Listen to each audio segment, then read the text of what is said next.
Ladies and gentlemen, welcome to BMTV African News, the free voice that refuses compromises and carries the voice of the African peoples beyond borders. Today we are talking about the Democratic Republic of Congo, its political future, and a historic moment. But not for the right reasons. Because for the first time in the history of this country, all voices, from the left, from the right, from the government, from the opposition, from civil society, seem to speak with one voice, not to praise, but to disapprove. The object of this national outrage, the Suminwa II government, a political caste that, instead of uniting, divides, instead of mobilizing, discourages, instead of giving hope, instills doubt. And what if this government, supposed to be the government of war, resistance, and national dignity, became the symbol of a president disconnected from his people? 1. The storm after the announcement. Since the official publication of the Suminwa II government, the Congolese political atmosphere has ignited. In the streets of Kinshasa, as well as in the upscale salons of Brussels, Montreal, or Johannesburg, the popular verdict was clear: disappointment, anger, despair, disapproval. What was supposed to be a tight, efficient government ready to face the challenges of a nation at war has revealed itself to many as a list of political compromises, unexpected returns, and choices deemed disconnected from national priorities. Even those who usually handle the incense with agility, Lambert Mende, Steve Mbeki, remained strangely silent or cautious, and when professional flatterers lose their words, it indicates that the gravity is real. 2. A country at war. A peaceful government? The Congo of 2025 is not a peaceful country. It is a state threatened in its territorial integrity, with entire cities falling under the control of M23 and their Rwandan sponsors. It is a country facing a hybrid war, where diplomacy, economics, propaganda, and weapons are intertwined in an existential conflict. And yet, in the face of this dramatic context, the presented government does not resemble a war cabinet. No major strategic figures from military ranks or crisis diplomacy.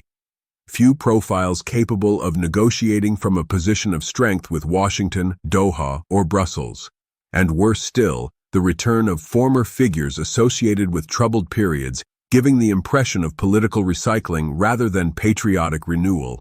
3. The historic break with the people. What strikes in this matter is the unanimity of rejection.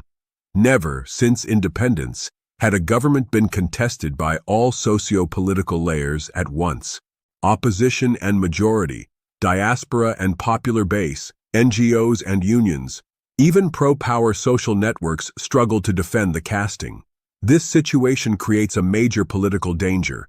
A government that begins its term without popular legitimacy is a government doomed to isolation. Now, in a presidential regime like that of the DRC, this isolation directly affects the head of state. The Latin phrase says it well: errare humanum est, perseverare diabolicum.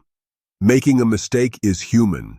Persisting in it is a form of blindness. The warning signs: 6 minutes. Several subtle signals feed popular distrust. The lack of real rotation. Many ministers have remained in their positions, despite mixed results. Unexpected returns, such as that of Adolphe Muzito, former prime minister under Joseph Kabila, appointed to the budget, which rekindles memories of ambiguous political alliances. Profiles without popular anchoring. Technocrats certainly competent, but unknown to the general public and lacking networks on the ground. In short, the government resembles an institutional compromise, not a tool for political and military reconquest. 5. The moment when everything can turn. 4 minutes. In politics, there are pivotal moments when a leader's credibility is at stake. For Felix Tshisekedi, this moment may have arrived. Insisting on imposing this government against the almost unanimous opinion is risking political suicide. Because the original promise of people first does not forgive the impression of a head of state disconnected from his citizens.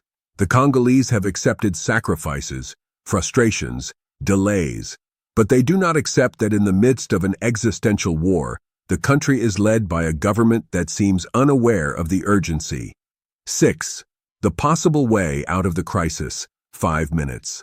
There is, however, a way out. In the past, the Congolese Constitutional Court has already opened the door to corrections of clerical errors in decisions deemed unappealable. The president could therefore, without losing face, adjust the composition of the government, not out of weakness, but out of political lucidity. These adjustments should aim to strengthen the security pillar with ministers capable of working hand in hand with the FARDC and the Wazalendo, consolidate crisis diplomacy with profiles capable of negotiating hard against Rwanda, Uganda, and their international supporters, restore public trust by integrating respected figures from civil society and war-torn territories. 7. The message to the President.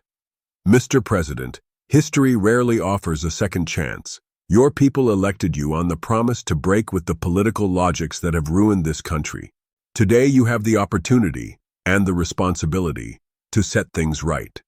Because in this fight, your opponent is not only Paul Kagame or the M23, it is also the silent demobilization of your own fellow citizens.